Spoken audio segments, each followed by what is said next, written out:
So, almost immediately following the killing of George Floyd, House Democrats passed the most comprehensive police reform bill to date, which includes, among other things, a nationwide ban on police chokeholds, a ban of no-knock warrants in drug cases, and the creation of a national registry to track officer misconduct. It also makes lynching a federal hate crime and gives the DOJ more power to investigate police misconduct, but perhaps most importantly, it lowers the standards for qualified immunity, which is basically just a legal statute that broadly protects officers from civil lawsuits and is arguably the biggest obstacle to holding officers accountable. Now, for all the criticism that Democrats get in terms of not doing enough to fully embrace some of the more progressive demands, including a proposal called the Breathe Act that's currently supported by some of the more progressive Democrats in Congress, I think this at least is a good first piece of legislation because although, again, most Americans support the protests and police reform in general, only 16% of Americans actually support cutting police funding. So I personally don't have much of a problem that the majority of congressional Democrats support just simply reallocating resources as opposed to just cutting police funding entirely, which I think the slogan "defund the police" obviously suggests. I'll also point out that the only two black Democratic senators or as well as the Congressional Black Caucus chairwoman have all dismissed the idea of defunding police, but are in strong favor for that matter, of most of the policy reforms that the Black Lives Matter and defund the police movements are pushing for. And although I'm sure some of the left rightfully want our politicians to demonstrate more political courage, it's at least in my mind a step in the right direction and in line with what the majority of Americans actually want. Now, despite Trump's near constant assertion otherwise, Joe Biden is similarly opposed to defunding the police. Instead, Biden's campaign supports, quote, funding for police schools, summer programs, and mental health and substance abuse treatment separate from funding for policing so that officers can focus on the job of policing, end quote. Biden has also strongly denounced some of the more violent agitators that we've seen take advantage of the protests, and he recently condemned political violence of all kinds and threatened to prosecute those who loot and riot. And now, with regards to the looting, I spoke on this in a previous episode, but I think there's a somewhat legitimate argument for this extreme behavior, and that it's, I think as MLK put it, the consequence of ignoring the anger of an entire community. But again, I think Biden is making the right call here in expressing his support for the overall movement without completely condoning some of the worst actors, who, by the way, are the vast minority. And this is a clear political calculation in that he's just simply trying to deflect near daily claims from our current president that he is beholden to the radical left anarchists and white people should be scared for their safety. Now, speaking of Trump, let's take a quick second and compare Biden's response to his, which can best be summarized as constant lies, fear-mongering, and just outright denial of reality. Shocker, right? Donald Trump has been using the defund police slogan for weeks now to attack Biden and the Democrats in general while campaigning as president of law and order, who again promised to end American carnage, by the way. He basically, along with nearly every speaker at the RNC a few weeks ago, called out the radical left and Sleepy Joe Biden for just seeking to completely dismantle policing in America, along with the military, even though, as I just stated, this is just not the case. This, petty and frankly repetitive attack from Trump isn't surprising, especially when you consider that his poll numbers both nationally and in swing states have been tumbling recently, and he will clearly do anything in order to paint Biden as just an existential threat to white suburban people who have most significantly moved away from Trump over the last year.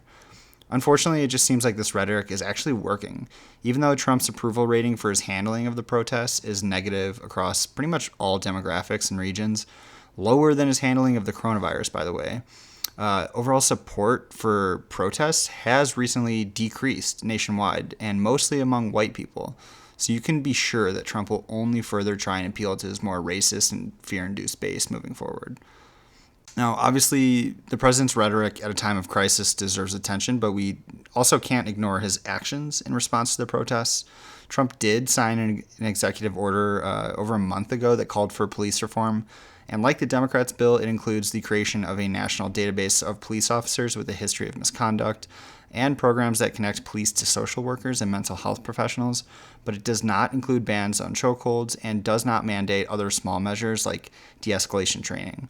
It also has no real enforcement mechanisms in place, so it's more just a symbolic gesture. I'd also note that the word racism was just entirely omitted from the executive order, and when he announced it in the Rose Garden, I believe he made no mention of George Floyd and spent the majority of the time just praising the police who were in attendance, while also obviously praising himself for his historic measure. Now, not long after this executive order was signed, Senate Republicans also introduced a sweeping police reform bill, the most sweeping bill introduced by Republicans ever, that would establish commissions to study issues of law enforcement and race, as well as push police departments to ban the use of chokeholds, improve data collection on officers' discipline records, and provide funding for things like de-escalation training and body cams. It also would make lynching a federal hate crime, which is significant because an effort to do just that actually stalled in the Senate earlier last month. Senate Democrats responded to this piece of legislation by calling it woefully inadequate, in part because it just does not explicitly ban techniques such as chokeholds and no-knock warrants, and it does really nothing to end qualified immunity, which Democrats and, again, most criminal justice reform experts argue is an essential piece to any substantial police reform. I will say Rand Paul recently introduced a separate bill banning no-knock warrants, but I'm not sure that this went anywhere, to be honest. And the last time I heard anything about that poodlehead fuck, he was on Fox News with his wife demanding that the FBI arrest some liberal protesters who were heckling him after he had introduced the bill.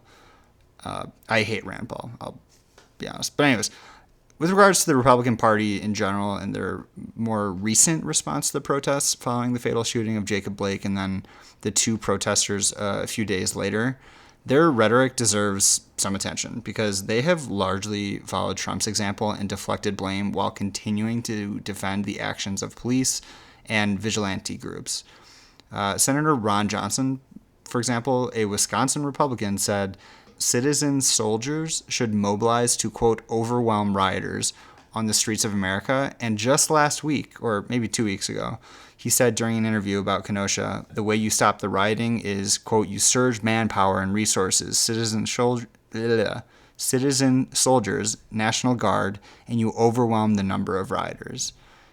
I bring this up because this is just very similar to the language used by the head of the DHS a few months ago, who was telling governors around the country to meet protesters, quote, on the battle space with force, specifically referring to U.S. troops as if protesters are the enemy of America. I think it's a problem when politicians like Johnson are just openly condoning behavior that breaks the law and equates far-right vigilantes to our military. And as much as I despise the actions of police that we have seen repeatedly around the country, we need a strong and independent police force that can be held accountable in order to prevent the country from erupting into further chaos. Unfortunately, it has become clear over the last few weeks that the Republican Party has just completely coalesced around our current president, who seems to be encouraging further chaos because probably in his mind it will help his re-election chances, and perhaps more troubling because he just doesn't see a problem with our current system. And that really shouldn't be surprising, given that Trump is literally nothing more than an angry old Fox News viewer who became president. And if you watch Fox News, then what happened in Kenosha with that little limp dick Kyle kid running around killing two protesters is not the least bit surprising, as was the conservative reaction to it. And by that I mean Fox News glorified his actions as a white knight trying to establish order in a liberal city gone amok with thugs. And they did this by only showing, an edited version of that video with that Kyle kid getting attacked by protesters without mentioning the fact that he was being attacked because he had just previously killed someone and they were trying to subdue him. Fox also didn't show the rest of the video depicting Kyle, this kid, casually walking past a bunch of police with protesters yelling at the police, he just shot someone, which is, to me, just a perfect depiction of how police just treat white and black people differently, and something that I think a lot of people brought up after Kenosha. Now, I have a whole another episode planned where I talk about the dangerousness of Fox News for just creating this false reality that does not exist. So for now, all I'll say is I believe Kyle Rittenhouse, who again shot and killed two peaceful protesters, is a victim of this distorted reality and honestly just the natural result of watching Fox News and even more far-right news outlets. The same kind of goes for the cops who were involved in Jacob Blake's shootings and many of the other shootings for that matter. I spend literally over an hour every morning just reading news from political newsletters and papers across the political spectrum, including Fox News. And I will tell you that people who only consume that kind of right-wing propaganda garbage on a daily basis are just living in an alternate reality, where individual people like this kid are the only thing standing in the way of a complete societal breakdown. And also, for all the hype about Antifa and these liberal mobs and protesters and thugs around the country representing a danger to America, I think it's very important to point out that the FBI and the DHS, Department of Homeland Security, have consistently ranked white supremacist and far-right extremists as the largest domestic terror threat in the United States. And the statistics prove that. If you look at the numbers, only, I think, 3 or 4 people have been actually killed by Antifa linked supporters over the last 20 years, compared to over 300 killed by individuals associated with these right-wing white supremacist groups. So this I bring up just as another example of a false equivalency. Like, yes, there is a reason to be concerned about Antifa and a lot of these protesters who have turned violent, but in no way does that mean that they are equivalent to the large number of far-right militia groups and extremists that we've seen grow around this country. Like I said, I could rant for hours about the destructiveness of Fox News, but I'll kind of leave that for another episode entirely. Instead, I'll just wrap up by returning to my original point. Regardless of who wins the presidential election in like 48 days, large-scale police reform will be absolutely necessary. If Joe Biden wins and Democrats are able to win control of both chambers in Congress, fingers crossed, it will be absolutely incumbent on them to pass meaningful legislation that addresses the pain of the black community and fixes the many problems in the overall institution of policing and criminal justice and equality. This clearly won't be an easy process, considering that the country's largest police union has already endorsed Trump and will likely join forces with Republicans to fight any and all measures introduced in Washington. But it is necessary for Democrats to prioritize the interests of the black community, which, let's be honest, we as a party have always seemed to take for granted. Obviously, there are plenty of major tasks that a Biden administration will need to address upon taking office, but I think restoring faith and trust in the people we trust to uphold our laws is most essential. Now, assuming Trump wins re-election, God forbid, or perhaps loses the election but refuses to step down, which I think finally people are beginning to consider a legitimate concern, then reforming our policing system will be even more important. Unfortunately, I don't really see any kind of meaningful reform happening in this scenario unless Democrats have control of Congress and are able to put enough pressure on Trump himself to sign any legislation they eventually pass. But even then, it will require the support of Republicans, so that's basically a no-go. But anyways, I say this because the events of the last few weeks have made one thing relatively clear to me. Trump wants increased division and chaos. And us liberals, who, let's be honest, are far less armed, need protection, as do any American for that matter. Unfortunately, as we have increasingly seen examples of around this country, police appear entirely willing to let far-right vigilante groups help them clean the streets of protesters. And if Trump is reelected, these people will only feel more emboldened to act without anything close to the accountability that police currently have. Trump's campaign recently sent out an email asking his supporters to join the Trump army, in his words, to provide, quote, the first line of defense when it comes to fighting off the liberal mob. And although this fundraising tactic of, using hyperbolic language to encourage donor support isn't entirely new and certainly something that's used on both sides, we have to view this email in the larger context of just this moment we're living in. Because what we're experiencing right now is what some political scientists are calling a cold civil war, in which the U.S. has become two separate countries where each side views the other as an existential threat to America as a whole, and where patience for peaceful persuasion is just growing thin. Anyone who watched the RNC and then the following coverage on conservative media would agree that the Republican Party, which has abandoned many of their core principles and is now entirely pledged allegiance to Trump instead of an actual platform, is slowly resembling a fascist organization more and more, and at the very least, just a dangerous cult.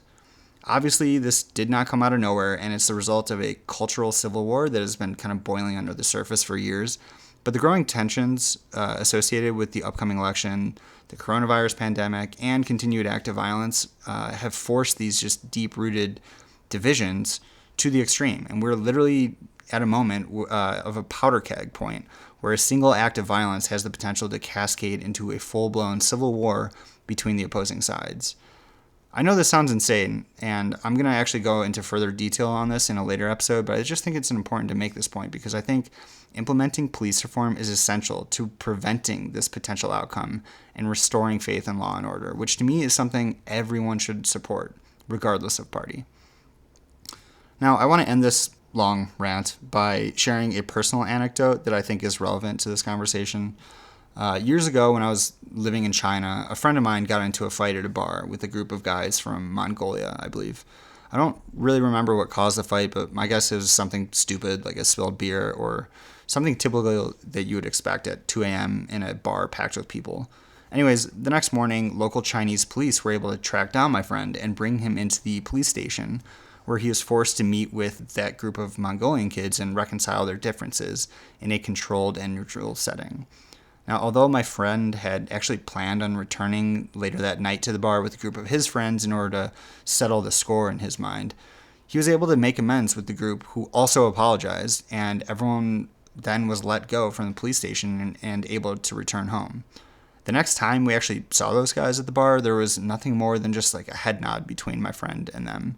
And although I know this kind of kumbaya, everyone hold hand, share your feelings, solution may not work in many scenarios, I just wanted to share this story because I think it represents to me just a simple reminder that there are different methods to policing our local communities that actually focus on prevention instead of punishment. Like I said before, our police here in the U.S. are responsible for far too much, so it's not entirely a surprise that they act like soldiers who are above the law, especially when we flood them with military equipment. I just don't want to live in this dystopian society that honestly kind of reminds me of that book 1984, and I'm pretty sure most Americans share that desire, especially now when fear and distrust on both sides is at its highest.